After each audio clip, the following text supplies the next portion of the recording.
आज आइए हम परमेश्वर की सेना और विश्वास उपदेश शीर्षक के साथ परमेश्वर के वचन का अध्ययन करें। बाइबल में सेनाओं के बारे में कई कहानियां हैं। बाइबल हमें गिदोन के योद्धाओं, यहोशू की सेना और इज़राइल की सेना के बारे में बताती है।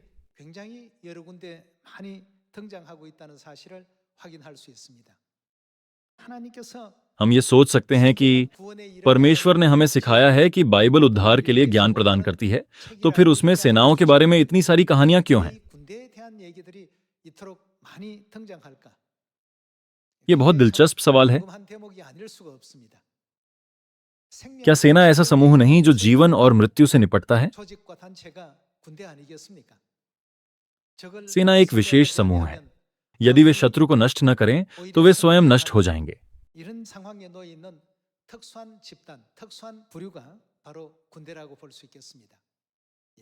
आज आइए हम परमेश्वर की सेना और विश्वास शीर्षक उपदेश के अंतर्गत बाइबल में परमेश्वर की इच्छा का अध्ययन करें। आइए दूसरा तीमुथियुस अध्याय 2 पर जाएं। आइए दूसरा तीमुथियुस अध्याय 2 आयत 3 पर एक नजर डालें। मसीह यीशु के अच्छे योद्धा के समान मेरे साथ दुख उठा। हम कौन हैं? मसीह यीशु के अच्छे योद्धा।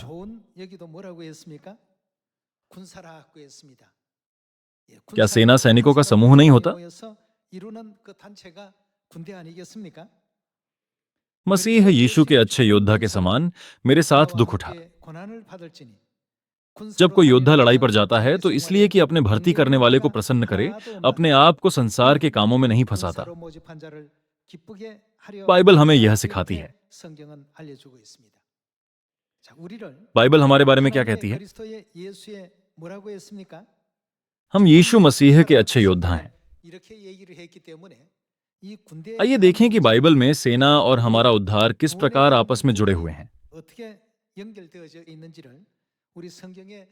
सबसे पहले आइए गिदोन के योद्धाओं पर एक नजर डालें। आइए न्यायियों की पुस्तक अध्याय 7 पर जाएं। उस समय इज़राइल मिद्यानियों के क्रूर शासन के अधीन कष्ट झेल रहा था।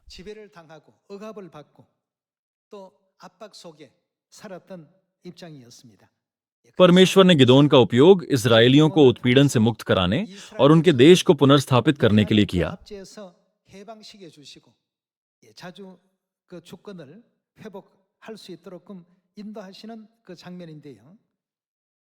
आइए अध्याय 7 आयत 1 देखें।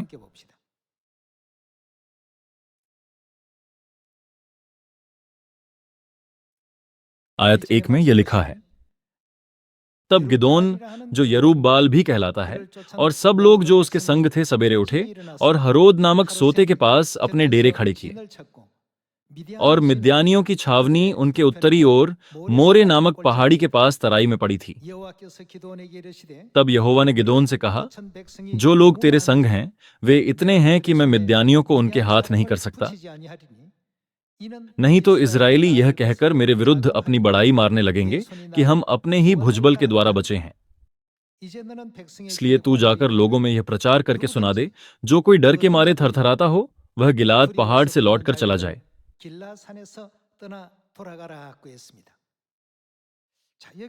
दूसरे शब्दों में, जो लोग भयभीत थे उन्हें विश्वास नहीं था कि परमेश्वर इज़राइलियों को विजय दिलाएंगे, और वही इन घटनाओं का नेतृत्व कर रहे हैं, और वे अपने शत्रुओं द्वारा मारे जाने से भयभीत थे।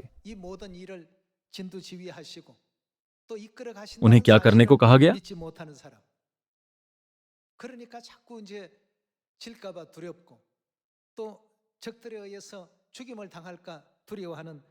वह गिलाद पहाड़ से लौटकर चला जाए।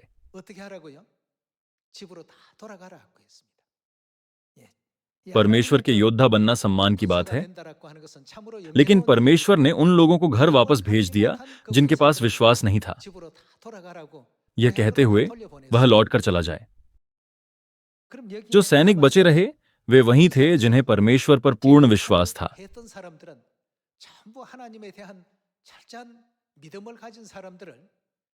हर युग में गिदोन, यहोशू और मूसा के समान परमेश्वर अपनी आत्मिक सेना के साथ साथ शारीरिक सेना के लिए भी ऐसे सैनिकों को चाहते थे। डर से कांपने वालों को घर भेज दिया गया।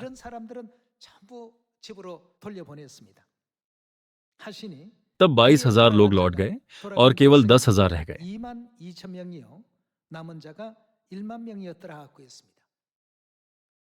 32,000 सैनिकों में से 22,000 डर से कांपते थे।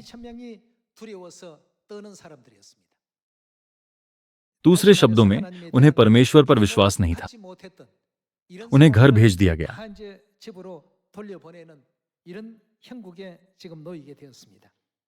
परमेश्वर ने गिदोन से कहा कि 10,000 आदमी भी ज्यादा थे।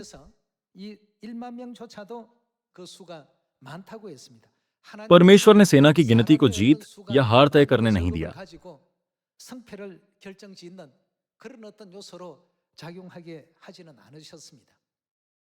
वे हमें दिखाते हैं कि मुद्दा सेना की गिनती नहीं, बल्कि परमेश्वर पर उनका विश्वास है।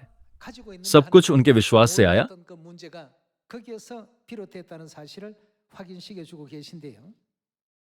आइए आयत 4 देखें। फिर यहोवा ने गिदोन से कहा, अब भी लोग अधिक हैं, उन्हें सोते के पास नीचे ले चल, वहां मैं उन्हें तेरे लिए परखूंगा। और जिस जिसके विषय में मैं तुझसे कहूं यह तेरे संग चले, वह तो तेरे संग चले, और जिस जिसके विषय में मैं कहूं यह तेरे संग न जाए, वह न जाए।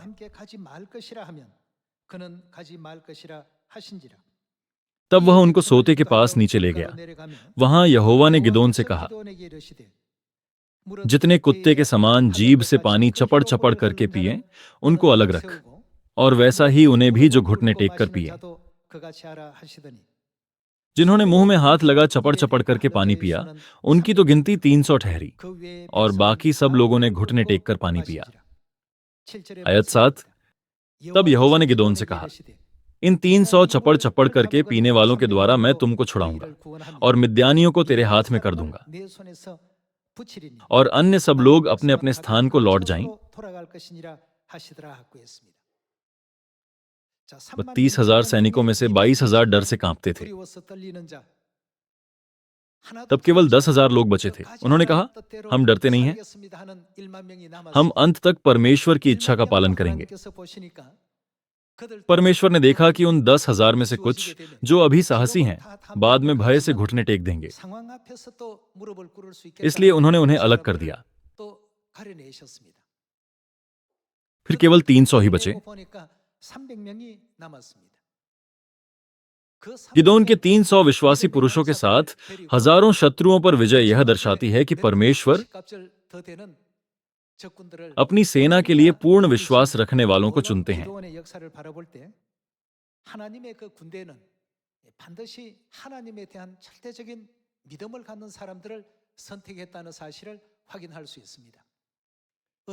परमेश्वर ने उन सभी को अलग कर दिया जो परिस्थितियों से प्रभावित होते हैं।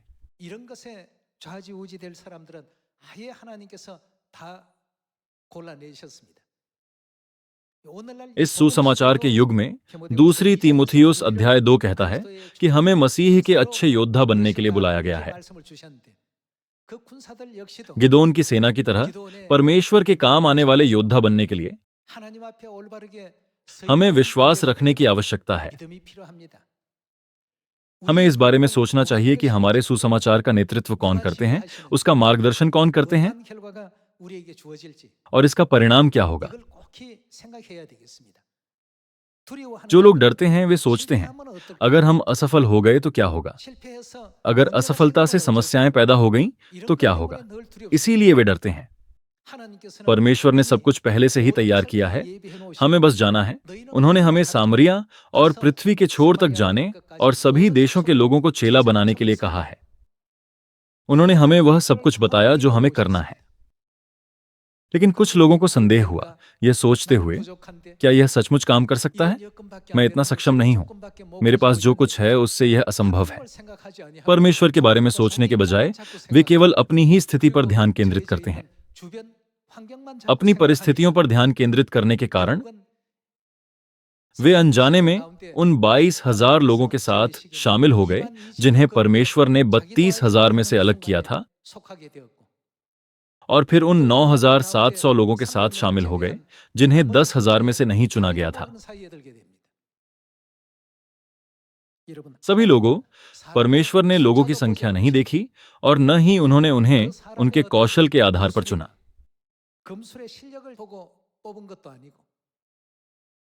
जब परमेश्वर ने उन्हें चुना तो उनकी परीक्षा यह थी कि क्या उन्हें उन पर पूर्ण विश्वास था। उन्होंने उन्हें विजय दिलाई। बाइबल हमें दिखाती है कि परमेश्वर ने अपने द्वारा योजनाबद्ध सभी सुसमाचार कार्य विश्वास रखने वाले लोगों के माध्यम से ही पूरे किए। आइए न्यायियों की पुस्तक अध्याय 7 में वर्णित विजय पर संक्षेप में नजर डालें। आइए हम आयत 19 पर जाएं। अध्याय 7 आयत 19। बीच वाले पहर के आरंभ में ज्यों ही पहरुओं की बदली हो गई थी, त्यों ही गिदोन अपने संग के 100 पुरुषों समेत छावनी के छोर पर गया। ये पहरुओं की बदली का समय था। और नरसिंगे को फूंक दिया और अपने हाथ के घड़ों को तोड़ डाला। तब तीनों झुंडों ने नरसिंगों को फूंका और घड़ों को तोड़ डाला, और अपने अपने बाएं हाथ में मशाल और दाहिने हाथ में फूंकने को नरसिंगा लिए हुए चिल्ला उठे, यहोवा की तलवार और गिदोन की तलवार। तब वे छावनी के चारों ओर अपने अपने स्थान पर खड़े रहे, और सब सेना के लोग दौड़ने लगे, और उन्होंने चिल्ला चिल्लाकर उन्हें भगा दिया। और उन्होंने 300 नरसिंगों को फूंका, और यहोवा ने एक एक पुरुष की तलवार उसके संगी पर और सब सेना पर चलवाई। तो सेना के लोग सरेरा की ओर बेतशित्ता तक और तब्बात के पास के आबेल महोला तक भाग गए। तब इस्राएली पुरुष नप्ताली और आशेर और मनश्शे के सारे देश से इकट्ठे होकर मिद्यानियों के पीछे पड़े। इस तरह कितने सैनिक मारे गए? 1,35,000 सैनिक पराजित हुए।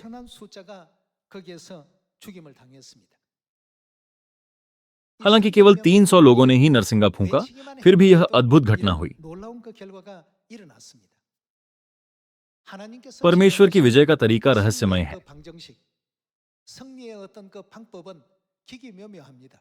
हम इसकी कल्पना भी नहीं कर सकते।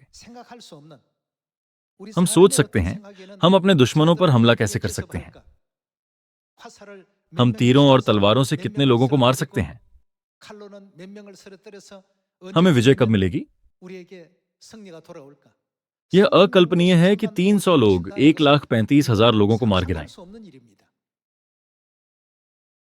लेकिन परमेश्वर ने बड़ी आसानी से सब कुछ इस तरह से निर्देशित किया कि गिद्दोन की सेना विजयी हुई।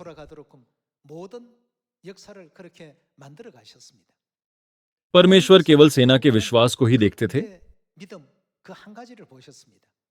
उन्होंने ऐसे लोगों को चुना। कुछ लोग भयभीत और संकोची थे, यह सोचकर कि अगर हम असफल हो गए तो क्या होगा।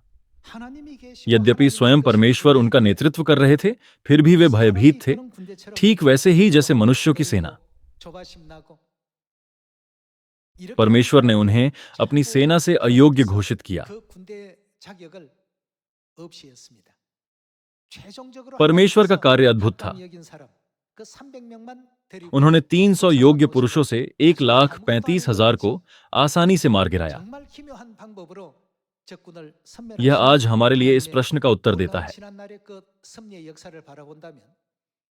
सुसमाचार के सैनिकों के रूप में परमेश्वर के सुसमाचार कार्य को करने के लिए हमारा क्या दृष्टिकोण होना चाहिए?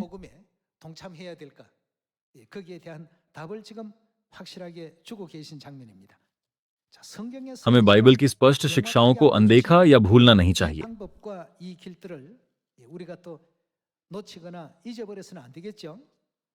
आइए यहोशू अध्याय 6 आयत 1 देखें। हम जानते हैं परमेश्वर ने यहोशू के नेतृत्व में इज़राइल को यरीहो पर विजय दिलाई।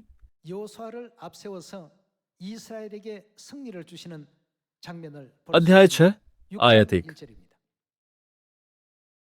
यरीहो के सब फाटक इज़राइलियों के डर के मारे लगातार बंद रहे और कोई बाहर भीतर आने जाने नहीं पाता था। फिर यहोवा ने यहोशू से कहा, सुन, मैं यरीहो को उसके राजा और शूरवीरों समेत तेरे वश में कर देता हूं। इसलिए तुम में जितने योद्धा हैं नगर को घेर लें और उस नगर के चारों ओर एक बार घूम आए, और 6 दिन तक ऐसा ही किया करना। और 7 याजक संदूक के आगे आगे मेढ़ों के सींगों के साथ नरसिंगे लिए हुए चलें। फिर 7वें दिन तुम नगर के चारों ओर 7 बार घूमना, और याजक भी नरसिंगे फूंकते चलें। और जब वे मेढ़ों के सींगों के नरसिंगे देर तक फूंकते रहें, तब सब लोग नरसिंगे का शब्द सुनते ही बड़ी ध्वनि से जय जयकार करें। तब नगर की शहरपनाह नेव से गिर जाएगी और सब लोग अपने अपने सामने चढ़ जाएं। परमेश्वर ने युद्ध जैसा न लगने वाले युद्ध की आज्ञा दी। उस नगर के चारों ओर एक बार घूम आए, और 6 दिन तक ऐसा ही किया करना। 7वें दिन तुम नगर के चारों ओर 7 बार घूमना। जब वे मेढ़ों के सींगों के नरसिंगे देर तक फूंकते रहें, तब सब लोग नरसिंगे का शब्द सुनते ही बड़ी ध्वनि से जय जयकार करें। यहां सेना की जरूरत ही नहीं थी। ऐसा लग रहा था कि कोई लड़ाई नहीं होगी। यही रणनीति परमेश्वर ने उन्हें दी थी।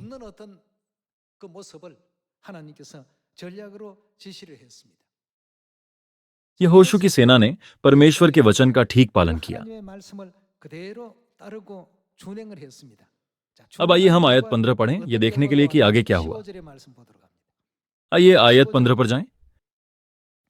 फिर 7वें दिन वे बड़े तड़के उठकर उसी रीति से नगर के चारों ओर 7 बार घूमाए।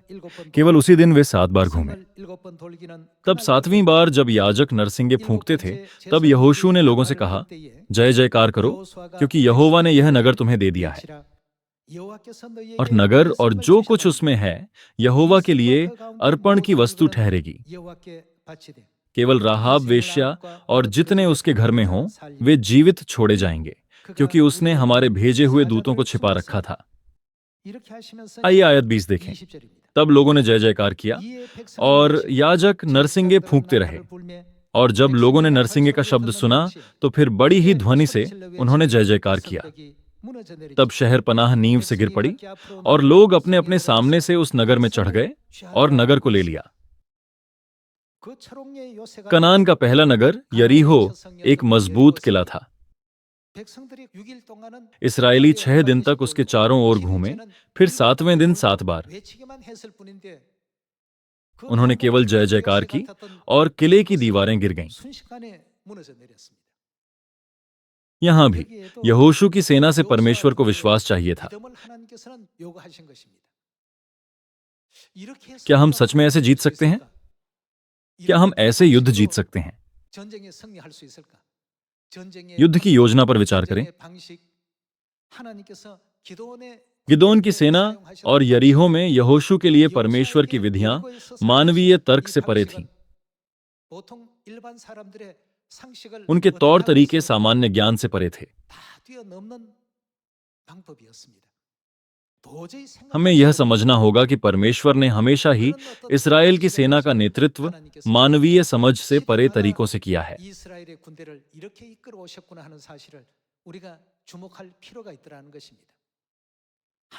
इस युग में परमेश्वर अपनी आत्मिक सेना से क्या अपेक्षा करते हैं और क्या आज्ञा देते हैं? इस युग में यदि हम यहोशू और गिदोन के समान विश्वास के साथ कार्य करें और परमेश्वर की आज्ञा का पालन करें, तो क्या होगा? सब कुछ वैसा ही होगा जैसा परमेश्वर ने कहा है। लेकिन हमें अपनी परिस्थितियों को देखने की बुरी आदत है। हम अपनी परिस्थितियों, अपने परिवेश और दूसरे लोगों की राय पर गौर करते हैं। परमेश्वर की सेना विश्वास के मार्ग पर चलने वाली सेना है। क्या यह सच नहीं है? जब हम ऐसा करते हैं तब परमेश्वर हमें वह परिणाम देते हैं जिसका उन्होंने वादा किया। हालांकि काम पूरा होने तक हम बहुत चिंतित रहते हैं। उनकी मानवीय सोच, तौर तरीकों और भय के कारण उनसे कहा गया, आप योग्य नहीं हैं, घर जाइए। और 22,000 लोग वापस चले गए।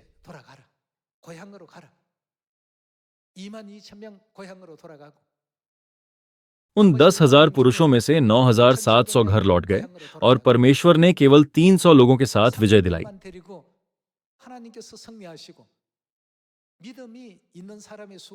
इससे पता चलता है कि परमेश्वर हमेशा अपने सुसमाचार का कार्य विश्वास की स्वर्गीय सेना के माध्यम से ही करते हैं, चाहे उनकी संख्या कम हो या अधिक।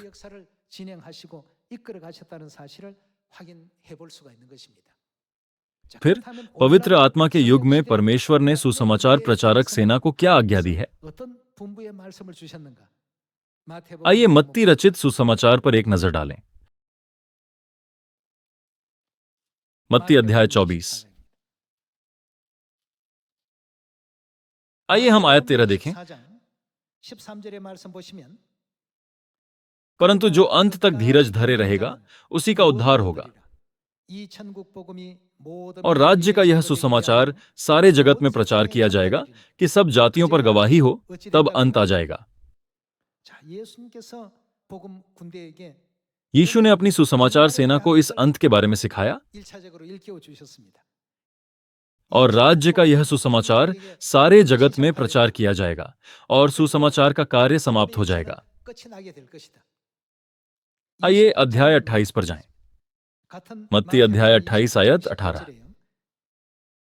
यीशु ने उनके पास आकर कहा, स्वर्ग और पृथ्वी का सारा अधिकार मुझे दिया गया है, इसलिए तुम जाओ, सब जातियों के लोगों को चेला बनाओ और उन्हें पिता और पुत्र और पवित्र आत्मा के नाम से बपतिस्मा दो।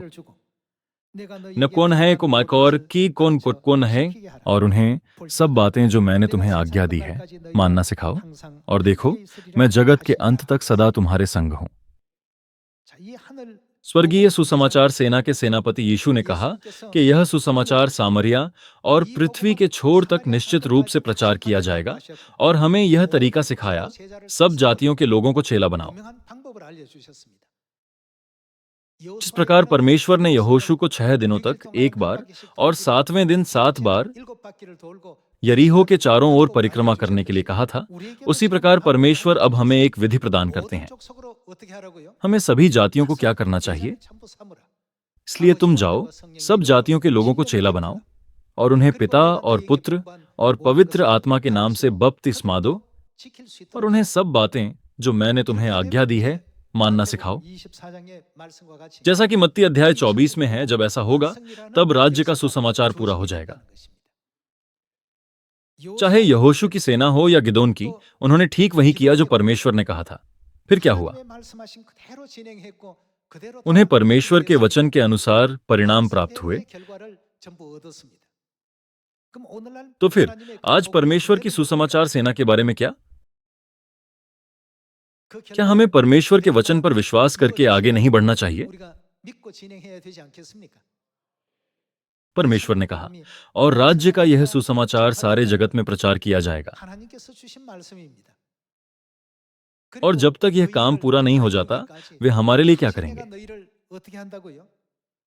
यशायाह अध्याय 41 में क्या वे नहीं कहते, मैं तुम्हारी मदद करूंगा? हम परमेश्वर के राज्य के सुसमाचार सैनिक हैं। परमेश्वर स्वयं हमारा मार्गदर्शन और सहायता करते हैं। लेकिन यदि हम संदेह करते हैं और विश्वास की कमी के कारण कोशिश करने से डरते हैं, तो परमेश्वर हमसे क्या कहेंगे? घर जाइए, अपने गृहनगर लौट जाइए।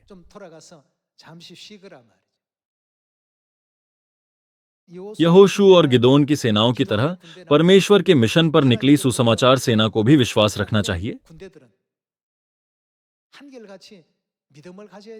हमें परमेश्वर के वचन को सुनना चाहिए और विश्वास रखना चाहिए कि उनका कार्य प्रतिज्ञा के अनुसार पूरा होगा। यही चर्च ऑफ गॉड का सुसमाचार है जिसे हमें पूरा करना चाहिए। हमें भी गिदोन के योद्धाओं और यहोशू की सेना के समान होना चाहिए। यह सोचने के बजाय कि वे केवल परमेश्वर के चमत्कार से जीते,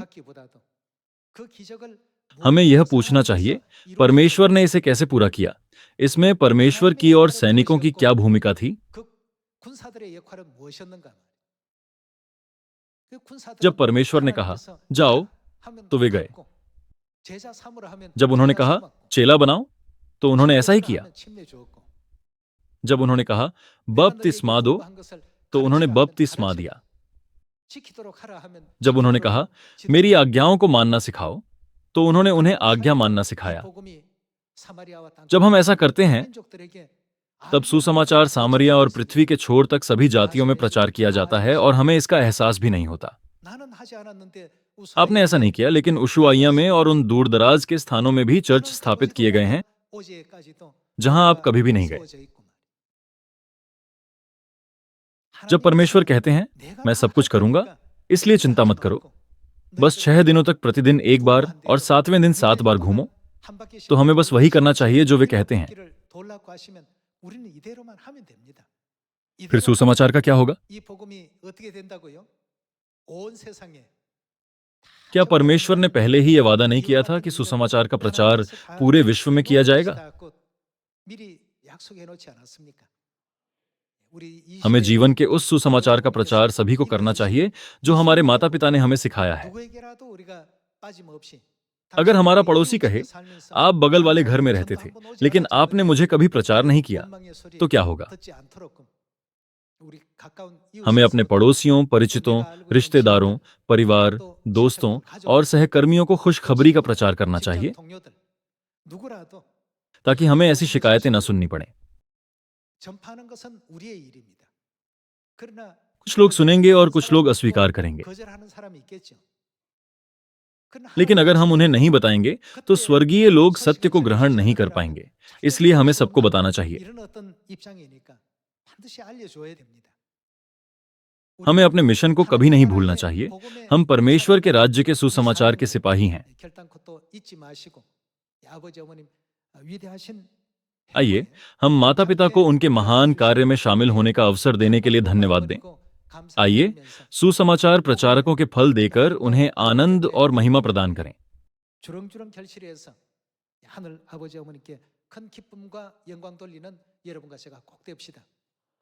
परमेश्वर इस कार्य के लिए अन्य योग्यताओं पर विचार नहीं करते।